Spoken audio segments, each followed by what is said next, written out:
Kembali bersama kami, pemirsa. Kementerian Perlindungan Pekerja Migran Indonesia atau P2MI mengkonfirmasi insiden penembakan terhadap 5 pekerja migran Indonesia oleh Agensi Penguat Kuasa Maritim Malaysia atau APMM di perairan Tanjung Ruh, Selangor, Malaysia. 1 pekerja tewas, 4 lainnya mengalami luka berat. Insiden bermula ketika patroli APMM menemukan sebuah kapal yang membawa 5 pekerja migran Indonesia melintas di perairan Tanjung Ruh. Tugas kemudian melepaskan tembakan yang mengakibatkan 1 pekerja tewas di tempat, sementara 4 lainnya terluka dengan salah satu korban dalam kondisi kritis. Kementerian P2MI melalui Wakil Menteri Perlindungan Pekerja Migran Indonesia, Christina Aryadi, mengecam keras tindakan APMM yang dinilai menggunakan kekuatan berlebihan dalam menangani pekerja migran Indonesia. Assalamualaikum warahmatullahi wabarakatuh. Ketemu lagi di kanal Pade Sambal. Video kali ini akan menampilkan cerita secara perkiraan ya, bagaimana terjadinya proses penembakan terhadap para TKI ataupun WNI yang berada di wilayah Malaysia.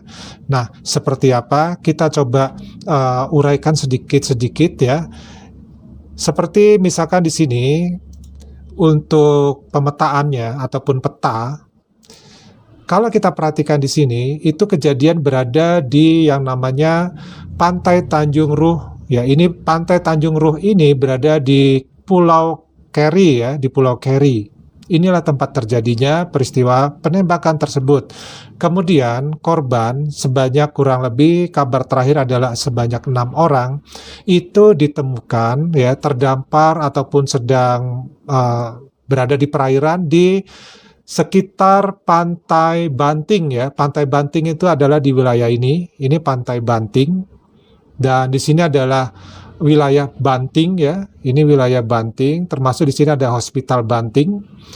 Jadi inilah rute ya dari kapal WNI ataupun perahu yang berisi WNI dari posisi penembakan, yaitu berada di Pantai Tanjung Ruh, Pulau Keri, sampai ditemukan di wilayah Pantai Banting di Selangor. Nah, peristiwa ini memang sangat dramatis ya, dan juga sangat menggores hati dari seluruh rakyat Indonesia. Nah, kira-kira kejadian ini, kalau kita perhatikan, ini menggunakan kapal patroli jenis apa yang dilakukan oleh negara Malaysia? Ya. Nah, setelah Pak Ade coba telusuri beberapa informasi, kemungkinan untuk patroli di sekitar pantai itu mereka menggunakan kapal yang berjenis penggalang. Nah, kapal jenis penggalang ini yang kemungkinannya dipergunakan itu adalah yang pertama bisa jadi kapal yang berjenis kelas kilat. Nah, ini modelnya kapalnya ya untuk kelas kilat seperti ini. Ya. Atau bisa juga kapalnya itu adalah yang berjenis kelas petir. Ya, ini kapalnya kelihatan lebih sangar ya. Nah, bila kedua kapal ini jadi satu jenis petir dan satu lagi jenis kilat ya.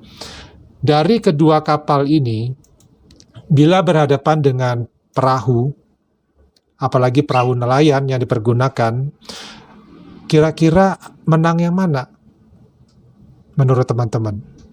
Ya, kalau Pade ya menganalisa, menebak ya, ini yang menang ya pasti kapal patroli ya. Kapal patroli penggalang ini udah pasti menang. Kenapa?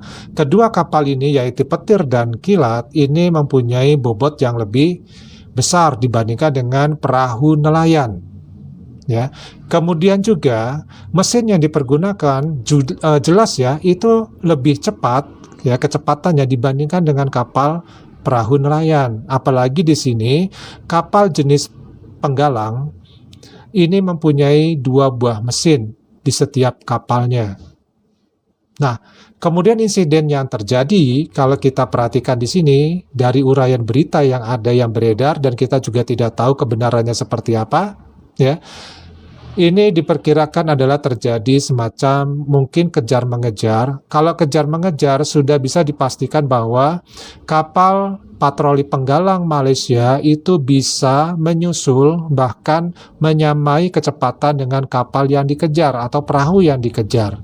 Nah, di sini pihak dari kepolisian pantai Malaysia ini mengatakan bahwa ada perlawanan dari perahu WNI terhadap kapal penggalang Malaysia, yaitu dengan menabrakkan sebanyak 4 kali. Menurut teman-teman, mungkin nggak dengan kapal perahu nelayan itu bisa menabrak ya kapal bot seperti kapal kilat dan seperti kapal petir tadi? Argumen Pade itu tidak mungkin bisa dilakukan. Karena apa? Karena jelas tujuan dari para WNI ini adalah untuk menghindar. Kalau dia berpikir untuk menghindar, kenapa dia mesti menabrakkan diri? Itu yang pertama. Yang kedua, ketika mereka nekat misalkan melakukan menabrakkan diri, nih kapalnya ditabrakkan, nih kapal perahu ditabrakkan ke kapal jenis kilat ataupun jenis petir, maka yang akan mengalami rusak parah itu adalah kapal perahu yang digunakan oleh WNI. Nah, kalau sudah rusak parah, kira-kira WNI-nya ini bisa melarikan diri tidak? Ya, jadi kedua alasan tersebut ya, bahwa menabrakkan diri sampai 4 kali itu tidak masuk di akal ya. Itu sangat dibuat-buat. Itu kalau menurut Pak D ya. Nah, yang kedua kemungkinannya adalah ketika mereka terjadi kejar-mengejar, kemudian kapal patroli dari Malaysia, baik itu yang kilat ataupun yang petir, ya, ini bersinggungan, berserempetan, mungkin ya sebanyak 4 kali. Jadi ini bukan tabrakan ya, ini bersinggungan atau berhimpitan ya, seperti ini. Jadi jaraknya kemudian mendekat lagi, menjauh lagi, mendekat lagi. Nah, kalau ini yang terjadi, ini pun perahu ya, perahu nelayan akan kalah. Karena kita jelas ya, di sini kita bisa melihat bahwa kapal yang berjenis kilat ini aja kita lihat sudah sangat kokoh ya, apalagi yang berjenis petir ya, lebih kokoh lagi jika dibandingkan dengan perahu yang dipergunakan oleh para WNI tadi. Ya. Nah, alasan ini kemudian dipergunakan untuk melakukan tindakan yang di luar kemanusiaan dan di luar prosedur yang sewajarnya. Nah, alasan yang kedua oleh pihak polisi perairan Malaysia mengatakan bahwa akan diserang oleh 2 WNI menggunakan golok dari perahu. Nah, secara ini ya logika ya, bagaimana kapal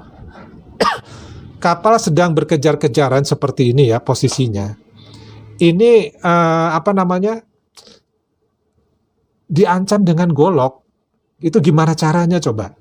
Kalau mengacungkan golok ya, diacungkan golok itu dari perahu nelayan tersebut, itu ya mungkin saja terjadi, atau mungkin bukan golok ya, bisa jadi itu adalah dayung perahu atau mungkin benda lain ya. Nah, kalau terjadi dekat-dekatan ya seperti ini ya, berdampingan, serempetan ya, kalau ini yang terjadi seperti ini, apakah mungkin golok itu bisa ya mengenai dari para polisi perairan Malaysia? Itu sangat tidak mungkin. Apalagi kepolisian Malaysia ini ya, polisi perairan ini kan dilengkapi dengan senjata api. Itu yang kedua. Nah, yang ketiga, apa mungkin juga ya para WNI ini mengacungkan ancaman dengan golok di saat mereka tahu bahwa kapal patroli Malaysia itu bersenjata api? Tentu saja itu adalah satu hal yang mustahil ya. Itu secara nalar aja ya, secara logika. Walaupun kondisinya panik, walaupun kondisinya dalam ketakutan. Kalau orang panik ataupun takut, itu secara psikologi cenderung adalah untuk apa? Menghindar atau melarikan diri. Bukan malah melawan.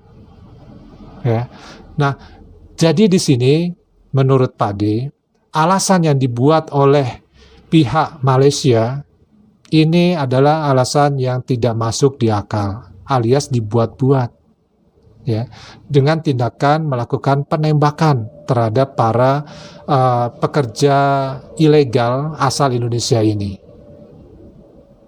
Nah, sekarang begini,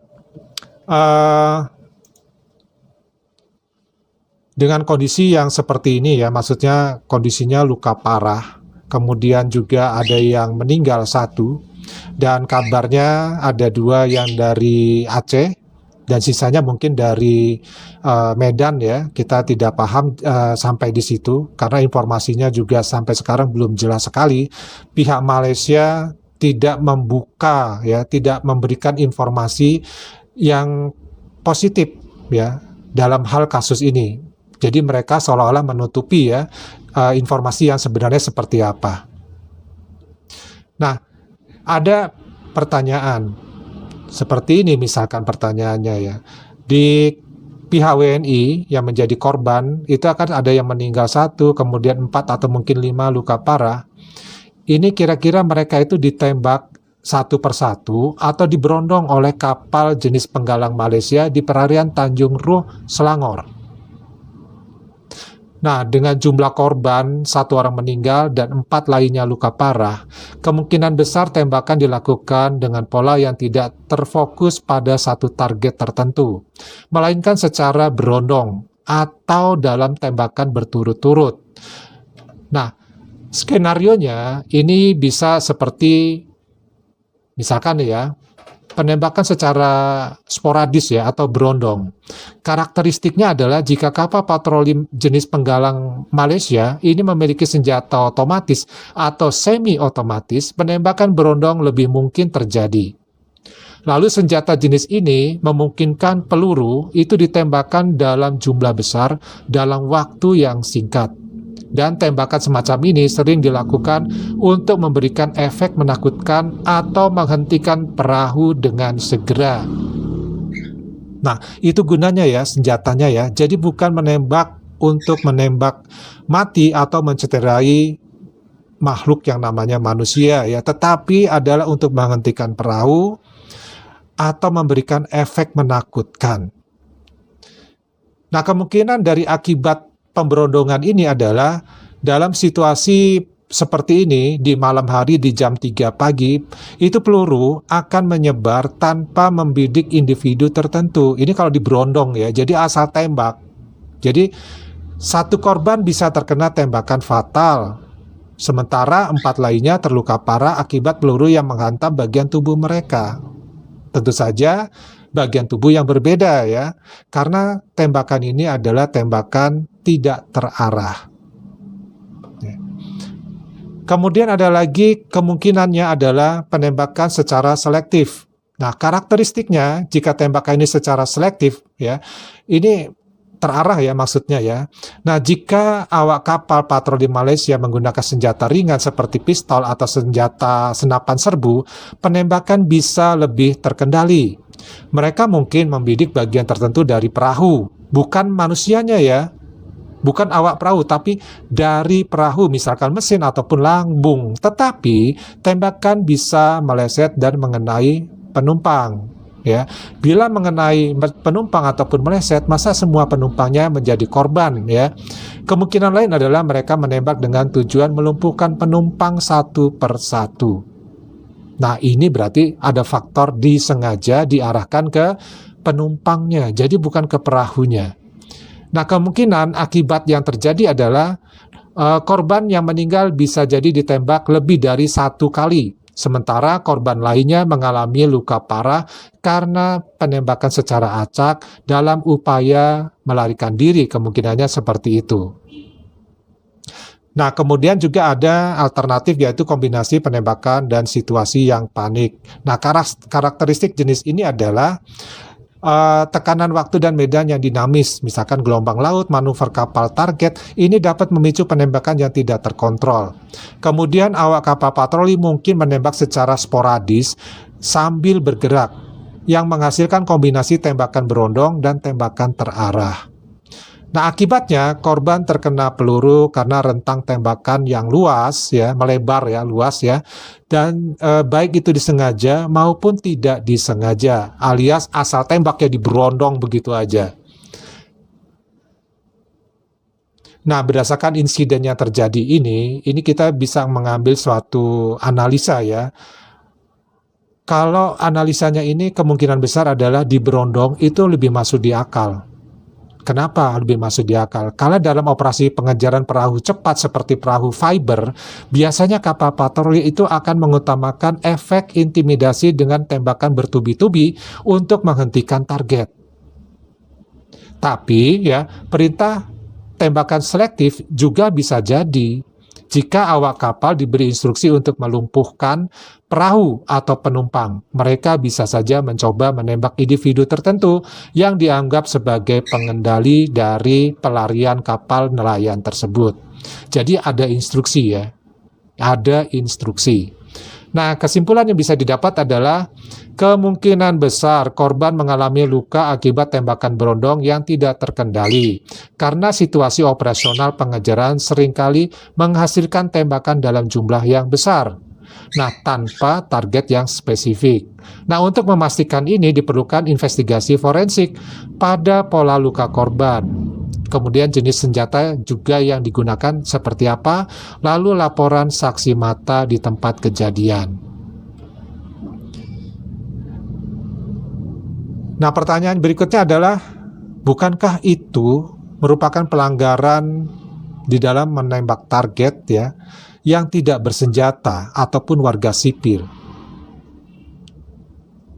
Ya pasti ya di sini ya, penembakan terhadap perahu yang membawa warga sipil ataupun target tak bersenjata ini dapat dianggap sebagai pelanggaran hukum internasional, khususnya jika ya tindakan tersebut dilakukan tanpa adanya ancaman nyata atau proporsionalitas penggunaan kekuatan. Nah, dalam konteks hukum maritim dan hak asasi manusia, tindakan seperti ini harus diperiksa berdasarkan sejumlah peraturan dan konvensi internasional yang berlaku. Nah, pelanggaran terhadap hukum laut internasional. Nah, menurut Konvensi Perikatan Bangsa-Bangsa tentang Hukum Laut, UNCLOS 1982, negara memiliki hak untuk menegakkan hukum di perairan teritorialnya. Namun ada aturan ketat ya mengenai penggunaan kekuatan terhadap kapal sipil. Di antaranya adalah prinsip proporsionalitas.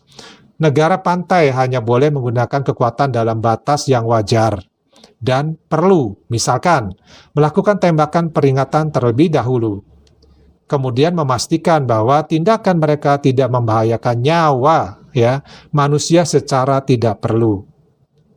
Jika kapal berusaha kabur, tindakan seperti pengejaran harus dilakukan sesuai dengan hukum. Jadi proses pengejaran ya ketika kapal nelayan tersebut melarikan diri itu adalah proses pengejaran, itu yang diperbolehkan ya, bukan menembak apalagi sampai terjadi korban tewas. Lalu ada prinsip kewajaran, di mana penggunaan senjata api hanya diperbolehkan jika memang ada ancaman yang sah. Misalkan jika kapal yang dikejar bersenjata atau melakukan perlawanan secara aktif. Nah, dalam kasus ini, jika kapal fiber hanya membawa pekerja migran atau nelayan tanpa ancaman nyata, penggunaan kekuatan mematikan bisa dianggap sebagai tindakan berlebihan dan melanggar hukum internasional. Ya. Nah, kemudian juga dari hak asasi manusia dan perlindungan warga sipil. Ya, jadi berdasarkan hukum internasional terkait hak asasi manusia ataupun HAM, termasuk Deklarasi Universal HAM dan Konvensi Internasional tentang Hak Sipil dan Politik atau ICCPR, negara itu mempunyai kewajiban, ya negara perairan ya dalam hal ini Malaysia, yaitu menghindari penggunaan kekuatan mematikan terhadap warga sipil, kecuali dalam situasi di mana terdapat ancaman langsung terhadap petugas patroli. Nah, alasan inilah yang dipergunakan oleh kepolisian patroli Malaysia bahwa ada ancaman ditabrak sebanyak 4 kali, kemudian diancam dengan golok oleh 2 orang WNI yang berada di kapal. Ya, ini alasan yang dipergunakan. Kemudian juga harusnya memberikan peringatan yang memadai sebelum melakukan tindakan mematikan. Lalu menghormati hak atas hidup. Ini yang terpenting ya, menghormati hak atas hidup, yang merupakan hak mendasar yang tidak boleh dilanggar secara sewenang-wenang. Nah, jadi sebenarnya tugas polisi perairan itu adalah menangkap, Jadi bukan menghakimi. Menghakimi adalah tugas dari peradilan. Ya.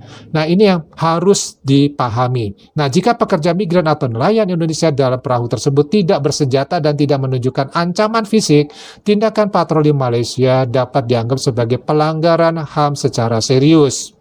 Jadi, pihak Malaysia harusnya juga didampingi oleh pihak Indonesia, ini harus mencari bukti-bukti terkait dengan masalah ini. Yang pertama, terjadinya kasus penabrakan sebanyak 4 kali. Yang kedua adalah penggunaan senjata tajam yaitu golok. Ini harus diselidiki mana goloknya, barang buktinya mana. Kalau tidak ada barang bukti tersebut, maka gugur argumen yang diberikan ataupun alasan yang diberikan oleh patroli polisi Malaysia di dalam mereka merasa punya hak untuk menembak mati ya orang Indonesia. Ya.